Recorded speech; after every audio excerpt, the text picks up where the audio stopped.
Assalamu alaikum, good morning, khush aamdeed, ji ayanu, goeiemorgen, ishbata. So without any further ado, I think this gentleman, ladies and gentlemen, I'm going to introduce has contributed quite a lot to the education sector in the first place, because my nephew went to his hospital to kind of become a dentist, and now he's practicing in UK, alhamdulillah. He'll be coming back on the 29th anyways. But other than that, not just that, ladies and gentlemen, if, for instance, there was this one time when I actually asked my nephew that, hey, you know what, I need to get my filling done, I need something, this and that and whatnot. So this hospital amazed me in so many ways that, you know, that the treatment was so affordable that every other day I would actually recommend somebody to go to this hospital. Who are we in conversation with is something I'll be sharing with you guys, ladies and gentlemen. This gentleman happens to be the managing director of Islamabad Medical and Dental College. I wish that, you know, my nephew was here listening to this as well. And happens to be the managing director for Dr. Akbar Niazi Teaching Hospital. Right. He is Mr. Yasir Niazi. Hello, Dr. Saab. Assalamu alaikum. Good morning. How are you? Good morning, Ji. Thank you very much for having me on your show. I'm looking forward to it. Wonderful. Well, it's our pleasure, definitely. But you know, while Shahzad was introducing the segment, he actually made a very interesting point. So I'm going to make that into a question to begin with. Sure. What do you think is a better health system, a preventive or a curative one? Preventive. Okay. There's no question about it. The best healthcare system is the preventive one. All right. And best healthcare you can get is prevention. Of course. And it's the cheapest, it's the easiest, and it's the best. And country like Pakistan, where we have our healthcare system is not that developed, I think prevention is the best way to go forward with. Okay. So if and same is it is, and we saw that we did timely decisions. Everybody took care of their SOPs with Corona, and today we are one of the few countries which has the lowest rate, as it prevails everywhere. So it should, the prevention does work. Exactly, that's wonderful. So, sir, now when we've actually kind of registered the fact that prevention is better than going to a hospital or any other healthcare system, why do you think that we have failed as a developing country to make sure that prevention percentages are quite higher, rather than, because what we have seen is that, you know, that the current healthcare system may be all over the world. COVID has taken its toll, may it be New York, may it be hospitals in UK, may it be hospitals anywhere all over the world. The system really did fail. It did. In fact, the only silver lining which came out of this COVID thing is focus to healthcare again. True. And it was been in the past been very much not at the forefront of the policy making anywhere in the world, in developing as well as underdeveloped or developing countries, or even developed countries. So if we look for any silver lining in COVID is this, that the focus is back on healthcare and healthcare systems, because it put a lot of strain on it, and then we realized that how much we were lacking in terms of, especially in Pakistan, and we have to do a lot. So why didn't we, in terms of talking about prevention, we have to make it very basic part of our education system. It has to be installed. Prevention isn't something which comes with education, education, and education. Until and unless we make it part of our education system and curriculum of how to take care of ourselves, what is the right nutrition, starting with basic nutritional guidelines to the kids, what to eat right, what is the right thing to eat, what to do, washing hands, which is our cultural thing. You know, whether we take it as a Muslim country or a Pakistan, these all things, basic hygiene and all this stuff is our basic nature to us. So until and unless we make it part of our education system and education system, we will not have much success in prevention. In Pakistan, unfortunately, we let the disease take care, and we go to the hospital and ask the doctors to do miracles.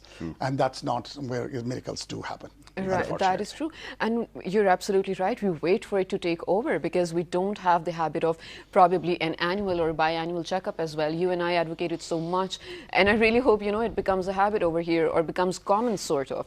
But now, sir, because you're a practitioner of this industry, I want to call it as well, while now you're also imparting your knowledge to a lot of children too, to a lot of students as well.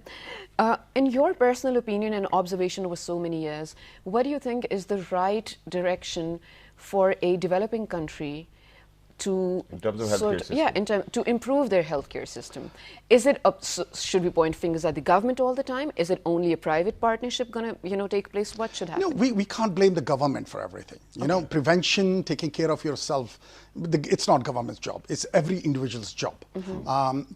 Well, healthcare is considered a basic right. Yes. It's part of our constitution. It's considered that in our constitution, and we have enormous judgments from Supreme Courts, Yes. which have over and over again said that the health, like education, is a basic right of a citizen in Pakistan.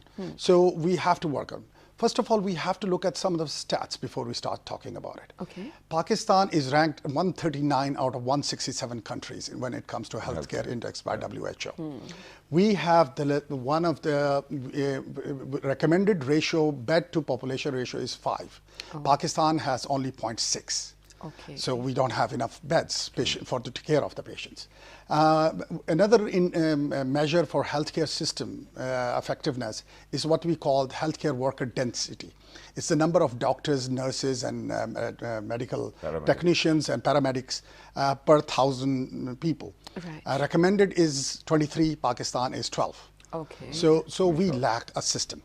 And we shouldn't, and we can't say that the government has to do everything. Private sector has to step up and contribute. And a true partnership needs to be developed. And for that, what we need is a very strong and clear policy. Okay. Healthcare policy where we define what is going to be the role of the public sector and what is going to be the role and private sector is going to be. I think the overall policy goal should be that we should develop an affordable, quality, standardized healthcare to the Pakistan. Which you did, congratulations. We try at our institution, and that is what our basic motto is. We do pride ourselves at Akbar Niazi Teaching Hospital that we seek to provide standardized quality healthcare at an affordable price. I got a filling at 400 rupees. Yes. Is it still available? Yes, it is. It is. And your basic consultation for dental is only 50 rupees. Yeah. And your basic consultation for medical side is 200 rupees. True. And This we is pride amazing. And I'm a ourselves. witness to that. Yeah. This So- is actually amazing, yes. And it's not a charity hospital, it's not a welfare, it is a private hospital. But the thing is, it's a value volume proposition which we work on. So that is what the government and public sector has to do. Of course. I think all the stakeholders of healthcare had to sit down on a table and define and determine a long-term roadmap of where this healthcare system has to go. We have to produce more doctors. Pakistan needs around 400,000 more doctors to get to the minimal level. But what Dr. Saab, WHO you know what, this is describes. one of my questions actually, and we've actually wondered about it so much as well. Yeah. The number of doctors or graduates that pass out every year is a huge number. Where does the gap come in? The thing Especially is, doctors coming in from Germany, Russia, China. Yes, exactly. even The ones thing is, within- the gap is huge. You know, what has happened is, in the last 10 years, we just saw an influx of medical colleges come up. So we think there are too many doctors being produced, but that's not true. We are graduating at the average of 17 to 18,000 doctors a year. That's it. And of those, we have a lot which go abroad also. Exactly. You talked about your nephew Or being in who England waste right their now. seats. Exactly. And we have some of them who do not even enter the industry. So in realistic terms, we are looking at 10 to 11,000 doctors entering into the industry in true words. And that also, the problem is that we look at the distribution of these doctors or medical health resources, is very uneven in Pakistan.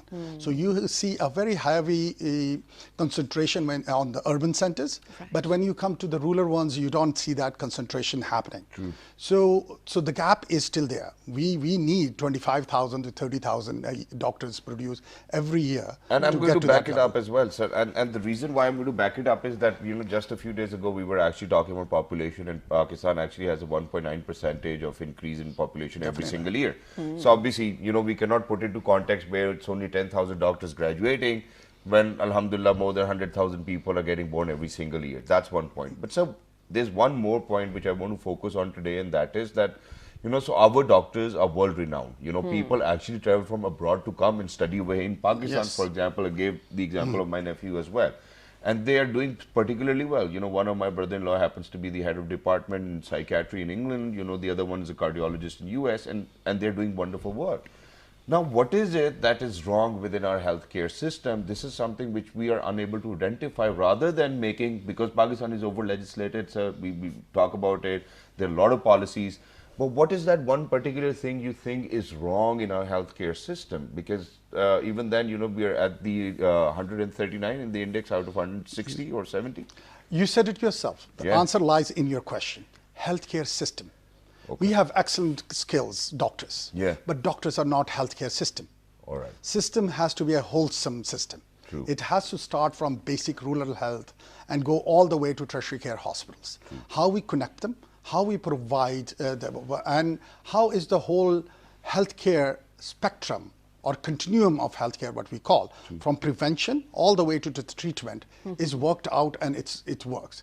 We can have very good doctors, we can have very good nurses, but that do not constitute a system. Everything has to work in itself. You know, we need to have the right, we do have the best doctors. I lived all my life in Middle East, and the best thing was there, the doctors were the representatives of Pakistan. And they were at the best position, and they were, yet it's were trusted, the most trusted resource Pakistan ever sent to the contribution to healthcare system of the world. Our doctors perform well where there is systems. Yeah. And when they come here, unfortunately, we don't give them a system. We don't have the technology. We don't have the skill, we don't have the backup system. We don't give them the support they need. Or the right they don't have the administration. paramedic or the nursing. You know, we just had a session on pediatrics in our college and discussion. The whole thing came down to that we had the best doctors, we had the best equipment. We didn't have the best nursing care. And we have to do this. And in healthcare, if one element is not working, the system does not deliver as it's expected to be delivered. Exactly. You're absolutely right. And you know, to my shock as well, just recently I found out that there's only literally one child dermatologist over here in Islamabad. I don't know about the rest of the country. And when I say dermatologist, of course there are so many, but child dermatologist specifically, sorry for the slip of tongue, Shahzad, they require special care and special attention, of course, and not everything can be same for an adult or a child. Exactly. So that is just one example.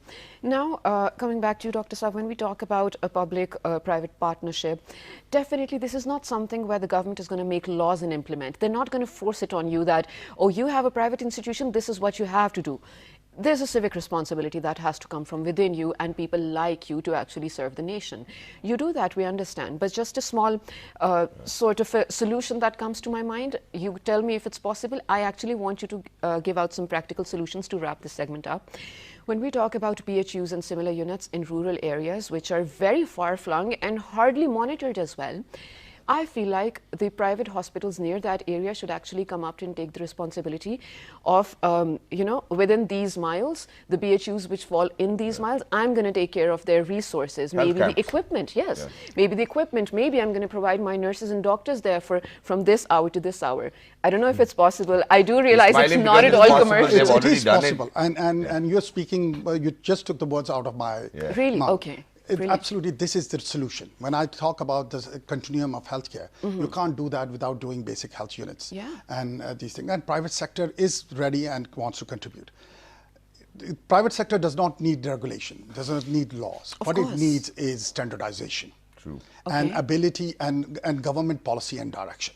You know, we have to create public-private partnership policy.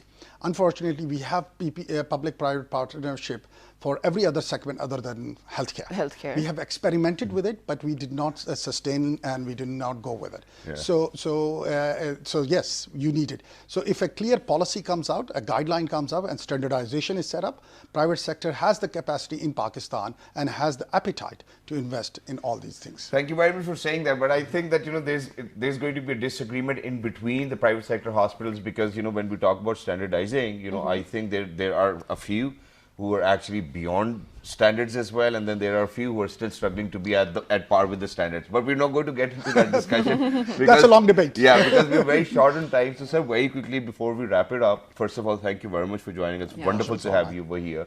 And such amazing gentlemen who are actually making sure, because I am even witness, I bear this witness that I've seen people getting free treatments in the Akbar Niazi Hospital as well. First of all, thank you very much for doing that. You looking after the vicinity and people out there.